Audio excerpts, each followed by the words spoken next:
نحمده ونصلي ونسلم على رسوله الكريم أما بعد فأعوذ بالله من الشيطان الرجيم بسم الله الرحمن الرحيم وعن عائشة رضي الله تعالى عنها قالت إن أبا بكر دخل عليها وعندها جاريتان في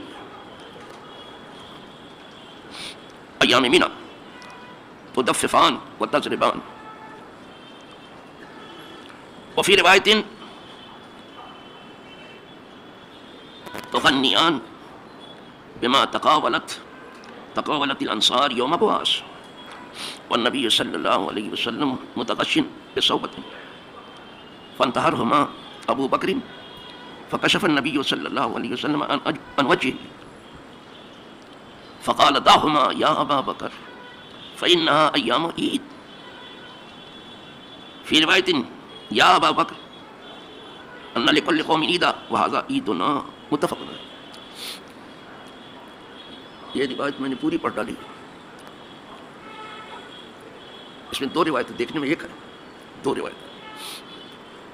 اس کو امام بخاری نے بھی روایت کیا، امام مسلم نے بھی روایت کیا اور دیگر کتب احادیث میں بھی آئی. لیکن چونکہ یہ پہلا ہی باب ہے تو زیادہ تر بخاری و مسلم سے ہی استدلال ہے. اس حدیث کی روایت خود ام المومنین عائشہ صدیقہ رضی اللہ تعالیٰ عنہ کر رہے ہیں.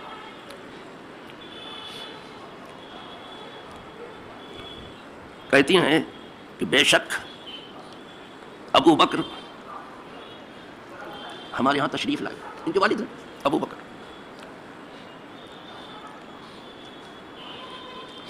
اور سیدہ عائشہ کے پاس دو چھوٹی عمر کی بچیاں موجود تھیں، بہت کم سی، بہت چھوٹی عمر کی بچیاں. کہہ رہے ہیں کہ یہ ایام منی کی بات ہے. منی کے دن تھے جس میں حج ہوتا ہے. وہ دونوں دف بجا رہی تھی، دونوں بچیاں دف بجا رہی تھی. وہ تزربان اور اپنا پاؤں زمین پہ مار رہی تھی جیسا بچہ کرتے. زمین پہ پاؤں مارنا اٹھا کے دیکھ لیں ڈکشنری میں بھی ملے گا. دب بجا رہی تو اپنا پاؤں زمین پہ مار رہی تھی بچے. ایک روایت ہو گئی. اب دوسری سن لیجیے. دوسری سننے کے بعد اس پر میں تو بہت کچھ کہا گیا لیکن میں تھوڑا سا ہی کہوں گا، لیکن اس سے آپ کو بہت کچھ سمجھنا ہے. سمجھ گئے؟ بہت کچھ کہا گیا. دوسری روایت سن لیجیے. وہ فی روایت دوسری روایت جو آئی ہے تو کنیان وہ گیت گا رہی تھی. روایت میں آیا کہ گیت گا رہی تھی. وہ دونوں بچیاں گیت گا رہی تھی. بما تقاولت الانصار، وہ گیت گا رہی تھی جو قبیلہ انصار میں گایا گیا تھا، کہا گیا تھا یوم بواس کے سلسلے میں. بواس مدینے سے کچھ دور ہے. وہاں پر بڑی زبردست لڑائی ہوئی اوس و خزرج. بہت زبردست لڑائی ہوئی. قبیلے دونوں انصار کے تھے لیکن زبردست لڑائی ہوئی. اور پھر یہ لڑائی جانتے ہو شاید کسی لڑائی کی عمر اتنی لمبی نہ ہوئی. 120 سال چلی ہے.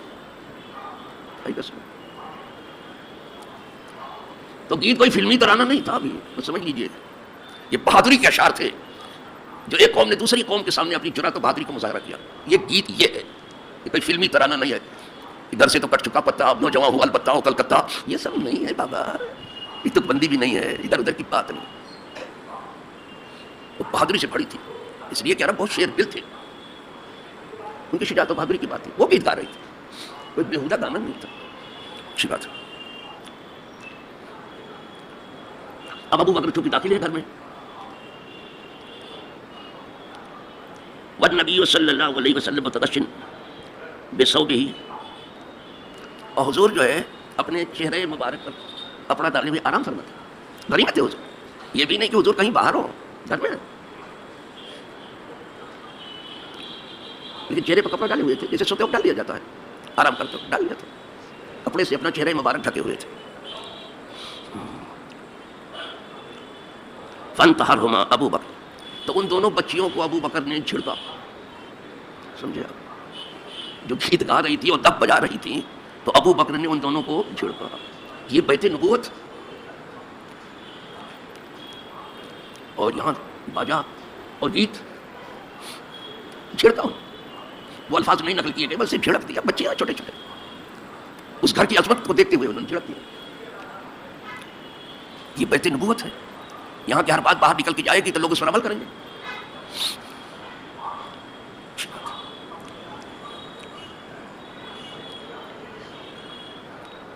تو اب چونکہ یہ باپ ہیں، ابو بکر باپ ہے، تو باپ کا لحاظ کرتے ہوئے سیدہ بالکل چپ ہے. اور باپ کے سامنے چپ رہنے کا ہمیں آپ کو بھی حکم ہے، اپنے باپ کا چاہے جائے کہ حضور جیسا باپ ہو، یعنی ابو بکر جیسا باپ ہو. وہ تو کچھ نہیں بولی، وہ تو کچھ نہیں، باپ کو کیا کہتے، ایک لفظ نہیں بولی. اور دوسرا کوئی ہوتا تو وہ چاروں ملت کی مفتی ہے، چاروں اماموں نے ان سے فتویٰ لیا ہے. بھائی ہوتا، بھتیجا ہوتا، اور تب پھر دیتا، پھر آتا ان کا علم سامنے. لیکن باپ ہے نا، کچھ نہیں، ذرا بھی نہیں بولی. آئے ہائے، باپ کا ادب سیکھنا ہو سیدہ عائشہ سے سیکھ، بالکل نہیں بولی. کہ وہ چپ رہی تو اللہ کے نبی بول پڑے، ہٹا دیا چہرے سے اپنے کپڑا، فرمایا چھوڑ دو اے ابو بکر بچیوں کو، چھوٹی چھوٹی داؤ ماں، چھوڑو ان چھوٹی چھوٹی بچی. جب وہ چپ رہی تو حضور بول پڑے. دیکھو الفاظ ہے یہ، ادھر ادھر بھاگنے کی اور خواہی نہ خواہی، نئی نئی تشریحات پیش کرنے کی ضرورت نہیں ہے، نئی نئی کتاب تیار کرنے کی.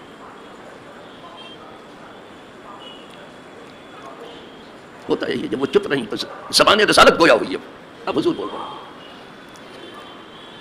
صدیق سمجھے تھے سو رہے ہیں، وہ سب جاگ رہے تھے. اب حضور نے کپڑا ہٹا کے فرمایا کہ آپ اب دیکھو الفاظ دیکھیے. فکشف النبی صلی اللہ علیہ وسلم عن وجهه، تو اپنا چہرہ حضور نے کپڑا ہٹا کے کھول دیا. فقال دعهما یا ابا بکر، چھوڑو ان دو بچیوں کو اے ابو بکر. یہ وہ چیز کیا ہے حضور نے جو تمام دنیا میں عام طور پر چھوٹے بچوں کے ساتھ لوگ کرتے ہیں. کتنی شرارتیں چھوٹے چھوٹے بچے کرتے ہیں، لیکن کوئی ان کو ڈانٹنے جاتا ہے تو لوگ کہتے ہیں جانے دو بچہ ہے. یہی کہتے ہیں نا، تمام دنیا میں یہ بات ہے. جس خدا نے شریعت بھیجی ہے اسی نے طبیعت بھی پیدا کی. بچوں کی طبیعت اور ہے، جوانوں کی طبیعت اور ہے، بوڑھے والوں کی طبیعت کچھ اور ہے، مریضوں کی طبیعت کچھ اور ہے، صحت مندوں کی طبیعت کچھ اور ہے، پڑھے لکھے لوگوں کی طبیعت کچھ اور ہے، نادانوں کی طبیعت کچھ اور ہے. سمجھ میں آیا؟ اب اس کو لمبا تھوڑی کرنا ہے بات کو، نو نو نو، بس یہ سمجھ لو. بس الفاظ ہوتے دعوما یا وہی کہا جو ساری دنیا کہتی بچوں کے بارے میں. ارے ہم کو بھی کبھی اتفاق، کبھی ہم کچھ جھڑکنے چلے تو لوگوں نے کہا جانے دیجیے بچے، دیکھا کچھ ایسی بات کر رہے تھے، ہنسی آ گئی مجھے. رہ گیا نام بیت نبوت کا، تو بیت نبوت میں بچوں کا وہ احترام جو ساری دنیا میں کہیں احترام نہیں ہے. اتنا احترام بچوں کا ہے بیت نبوت. حدیث پڑھوں میں، حدیث میں آیا لیس منا من لم یرحم صغیرنا ولم یوقر کبیرنا. حضور نے پہلے کہہ دیا وہ ہم سے نہیں ہے، وہ ہمارا نہیں ہے. پہلے ہی کہہ دیا ہمارا ہے ہی نہیں، جو ہماری چھوٹوں پہ رحم اور بڑوں کا احترام نہ کرے. بچیاں چھوٹی چھوٹی، دیکھو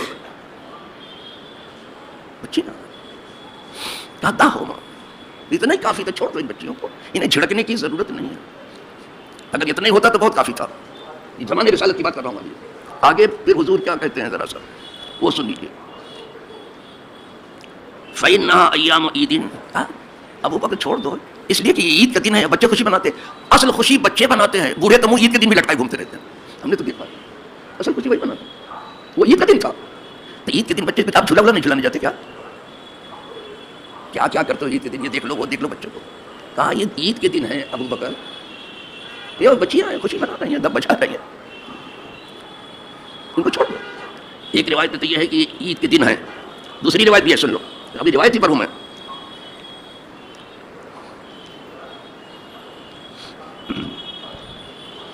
دوسری روایت میں ہے یا ابا بکر ان لکل قوم عیدا، اے ابو، ابھی دوسری روایت ہے، اے ابو بکر ہر قوم کے لیے ایک عید ہے، وہذا عید، یہ ہماری عید ہے. یعنی اتنی خوشی مباح ہے جو بچیاں کرتی ہیں. یہ بات سمجھ. اب کچھ لوگوں نے اس سے بڑوں کے لیے سب راستہ نکالنا شروع کیا اور کچھ نے بالکل راستہ بند کر دیا. یہ سب ان کی روایتوں میں آیا ہے کہ یہ پیشہ ور مغنیاں نہیں تھیں، پیشہ ور گانے والیاں نہیں، انصار کی بچیاں تھیں. وہی جو بچپن میں بچے کرتے ہیں وہ چل کود وہ کر رہی تھی. خود سیدہ عائشہ حدیث السن ہیں، ان کی طبیعت کی بھی رعایت کر رہے ہیں. نہیں عمر ہے سیدہ عائشہ کی. حضور سے زیادہ کون طبیعت کا جاننے والا؟ حضور صرف شریعت ہی نہیں، صرف طبیعت کو بھی وہ جانتے ہیں سارے جہاں کی. بہت کم سن عمر کی ہے سیدہ عائشہ، خود بھی بہت رعایت کرتے تھے. یہ کم سن طبیعت کیا چاہتی ہے، اس کی اتنی کہ اتنی بات پر اس کو جھڑکنے کی ضرورت نہیں. اب اس کو لمبا چوڑا کر ڈالنا، بڑے بوڑھوں کا اچھلنا کودنا، یہ سب یہ اس سے جواب سے نہیں بنے گا. لیکن اگر خالی دف بج رہا ہے کہیں اور کچھ بہادری اور شجاعت کے الفاظ کہے جا رہے ہیں، جیسے میدان جنگ میں طبل جنگ بج رہا ہے، تو آپ اس پر کچھ بول نہیں سکتے، مباح ہو جائے گا. اور اگر غلط اشعار پڑھے جا رہے ہیں، برے اشعار پڑھے جا رہے ہیں، غلط اچھل کود کی جا رہی ہے، بالکل منع کیا جائے. پھر یہ کہنا بھی صحیح نہیں کہ قادریہ میں یہ ہے، چشتیہ میں یہ بھی صحیح نہیں ہے. یہ نہیں کہ قادریہ کی شریعت اور ہے اور چشتیہ کی شریعت اور ہے، قادریہ کی طبیعت کچھ اور ہے، چشتیہ نو یہ تقسیم صحیح نہیں. پلیز اصلاح کرو، یہ تقسیم صحیح ہے. جو چیز صحیح ہے وہ سب کے ہاں صحیح ہے. چشتیہ میں اعلیٰ حضرت کی تحقیق کے مطابق مجرد صوت ہے صرف، اور زیادہ سے زیادہ دف ہے، بس اس سے زیادہ نہیں. اب زیادہ نکال لینا تو وہ بات کی سب، بعد میں بہت ساری چیزیں شامل کی گئی ہیں، اس کو منع کیا جائے گا. بس کبھی کبھی اچھی آواز صرف فتنہ بن جاتی، اچھی آواز باجا تو آئی ہے، قادریہ اور چشتیہ کی بات، جس سے فتنہ نہ ہو وہ اشعار اور کچھ دف وغیرہ بجانے کوئی بات نہیں. مولانا روم نے تو اپنی مثنوی شروع ہی کی ہے بانسری سے، اور اس مثنوی مانوی کو کہتے ہیں کہ یہ فارسی زبان میں قرآن ہے، اتنا دعویٰ کیا اور شروع کیا بانسری. سنا نہیں آپ؟ پہلے شعر ان کا یہ وشنو اسن ہے چو حکایت می کند وس جدائی ہا شکایت می کند، یہاں سے مثنوی شروع ہو. ورنہ پھر زبان رسالت کو چھوڑ تو ہی بچوں کا ہم آپ چھوڑ دیتے ہیں، حضور نہیں چھوڑیں گے. یار کیا کیسی دیکھو، معصوم کی تشریح جب بھی غیر معصوم کرے گا اپنے اپنے حساب سے تو کچھ نہ کچھ ادھر ادھر ہوگا. بہت سنبھل کے لینا ہے بابا، بس اس سے زیادہ کچھ نہیں ہوگا. اس لیے کہ میں بھی غیر معصوم ہی ٹھہرا نا، اسی لائق تو ہوں. خود سیدہ عائشہ بہت سختی اس کے بارے میں، اگر کوئی گڑبڑ ہوتا ہے صرف بات نبوت کو دیکھ. وہ پیشہ ور گانے والیاں نہیں تھی. کئی بات آ گئی، ایک تو وہ پیشہ ور گانے والیاں نہیں تھی، دوسری بات وہ چھوٹی چھوٹی بچیاں تھیں، تیسری بات وہ عید کا دن ہے، چوتھی بات یہ ہے کہ وہ کچھ ادھر ادھر کے ترانے گیت نہیں کر رہے، بہادری کے ساتھ. 4 باتیں کون منع کرے گی اس کو، اور کون اس سے کون راہ نکالے گا؟ تم جانو تمہارا کام کرنے. وآخر دعوانا